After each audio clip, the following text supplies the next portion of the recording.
Everyone, welcome to SKB math and physics education চ্যানেলে তোমাদের স্বাগতম। দুটো অঙ্ক এনেছি, যে দুটো অঙ্ক একটা রেলে আসা এবং একটা বাংলা বই মিসলেনিয়াস থেকে নেওয়া, পাঠশালা বই থেকে।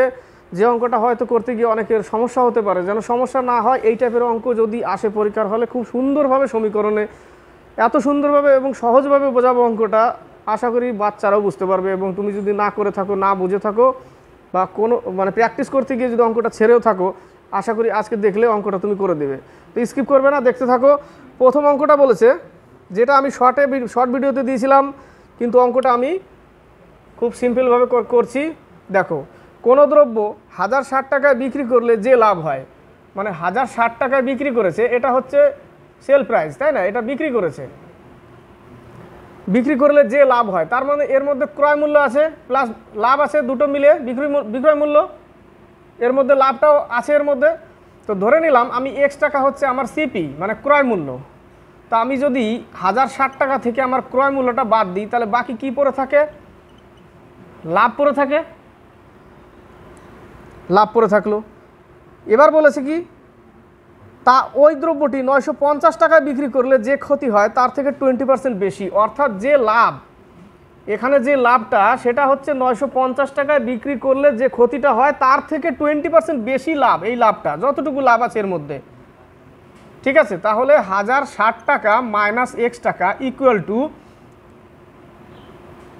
ক্রয় মূল্য X টাকা। এখান থেকে যদি আমি 950 টাকা বিক্রি করি, তাহলে তো ক্ষতি হয়ে গেল আমার। ক্রয় মূল্য তো X টাকা ধরেছিলাম আমি সিপি, তার বদলে যদি আমি 950 টাকায় বিক্রি করি, তাহলে আমার ক্ষতি হলো। সেই ক্ষতির 20% বেশি হচ্ছে লাভ, 20% বেশি হচ্ছে লাভ। তার মানে এর যদি আমি 20% করে দিই 120/100, তাহলে এর যে ক্ষতিটা হলো তার 20% বেশি লাভ বলতে, তাহলে যে লাভটা এখানে পড়ে থাকছে সেটা তো আমি জানি না কত লাভ, তাই না? এর মধ্যে আছে, আমি এই ক্রয় মূল্যটা বাদ দিয়ে দিলাম, তাহলে বাকি যেটা পড়ে থাকলো সেটা লাভ। সেই লাভটা মানে এইটুকু ইকুয়াল টু আমি লাভ লিখতে পারি, প্রফিট লিখতে পারি, প্রফিট আমি লিখতে পারি এই জায়গাটা। এর বদলে এটুকু তো আমাকে লিখতে হবে, কারণ X এর মান বের করতে হবে। বোঝাতে পারলাম? তাহলে এবার আমরা অঙ্কটা যদি সলিউশন করি, 6 দুগুণে 12, 5 দুগুণে 10, তাহলে এই সোজা আসবে -5x ইকুয়াল টু 0, 0, 3, 3 এর 3 5300 equal to 6x minus 0, 0, 3 5700। X এর মান পেয়ে যাব, মানে আমি ক্রয় মূল্য পেয়ে যাব। এখান থেকে ক্রয় মূল্যটা তো আমাকে বের করতে হবে, ক্রয় মূল্য পেয়ে যাব। তাহলে এটা ওই পাশে গেলে 11x, আর এটা এই পাশে আসলে আমার হবে 11,000। তাহলে x ইকুয়াল টু 1000। ক্রয় মূল্য আমি পেয়ে গেলাম। এবার এই ক্রয় মূল্য, এই টাকাটাকে কি করতে বলেছে?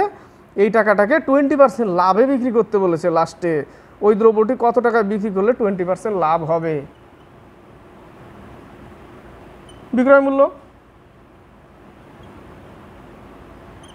1200 টাকা। আশা করি বুঝতে পেরেছো। এবার এই একটা অঙ্ক দেখছো, যে অঙ্কটা রেলে এসেছিল এবং ম্যাক্সিমাম স্টুডেন্ট এই অঙ্কটা করতে গিয়ে, অনেকে যে সেটে অঙ্কটা ছিল সেই সেটে দেখালো যে 34% অঙ্কটা করতে পেরেছে। অঙ্কটা বয়সের অঙ্ক, কিন্তু অতটা সোজা নয় অঙ্কটা। তবে যদি আমি যেভাবে করব অঙ্কটা, আশা করি বুঝতে পারবে এবং সোজা মনে হবে যে অঙ্কটা এত সোজা। কিন্তু করতে গিয়ে কি হয়ে যায়, ABC সব গুলিয়ে যায়। তো শুরু করছি অঙ্কটা। বলেছে A, B ও C এর গড় আয়ু 98/3 বছর। A, B ও C এদের গড় আয়ু কত? 98/3। গড় আয়ু মানে এক একজনের হিসাবে দিয়েছে। গড় আয়ু 98/3 বছর। তাহলে 3 জনের মোট বছর কত? 3 দিয়ে গুণ করলেই মোট পেয়ে যাব। মোট হচ্ছে 98 বছর। 3 জনের মোট বয়স 98 বছর, অর্থাৎ A + B + C। A এর আয়ু এবং B ও C এর সংযুক্ত আয়ুর অনুপাত 2:5। বলেছে কি A/B + C ইকুয়াল টু 2/5। একটা এটা বলেছে। আবার বলেছে যে B এর আয়ু A + C এদের সংযুক্ত আয়ুর অনুপাত হচ্ছে 16:33। অঙ্কের কন্ডিশন এটাই বলেছে। তাহলে সি এর আয়ু কত, সি এর বয়স কত? তাহলে আমাকে সি এর আয়ু বের করতে হবে। তিনজনের মোট 98 পেয়ে গেলাম।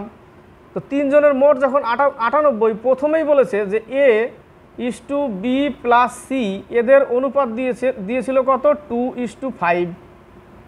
তাহলে এদের অনুপাতের যোগফল কত, 7x। আর তিনজনের যোগফল 7x পেলাম, বয়সের যোগফল অনুপাতের 7x। তাহলে এই 7x ইকুয়াল টু আমি লিখতে পারি 98। তাহলে x equal to 14, x equal to 14 পেলাম।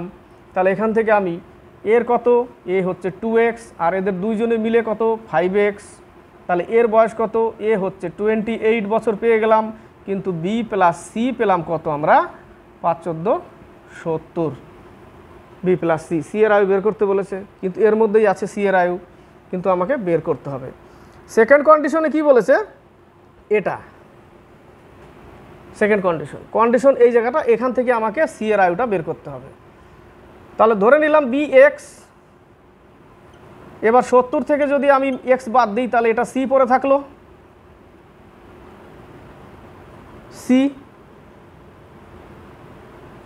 28 বছর এর নিয়ে নিলাম। তাহলে এ প্লাস সি পেয়ে গেলাম।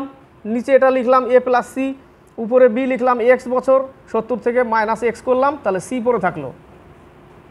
ইকুয়াল টু অনুপাত কত, 16/33। এইটুকু সলিউশন করলে অঙ্ক কমপ্লিট।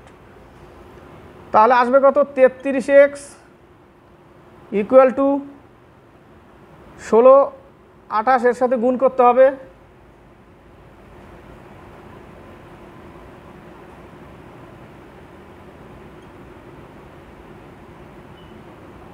448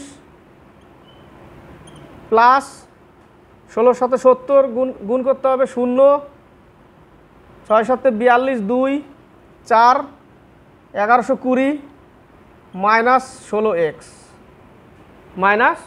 16x পেলাম। তাহলে এই 16xটা এই পাশে আসলে 49x ইকুয়াল টু যোগ করলে হচ্ছে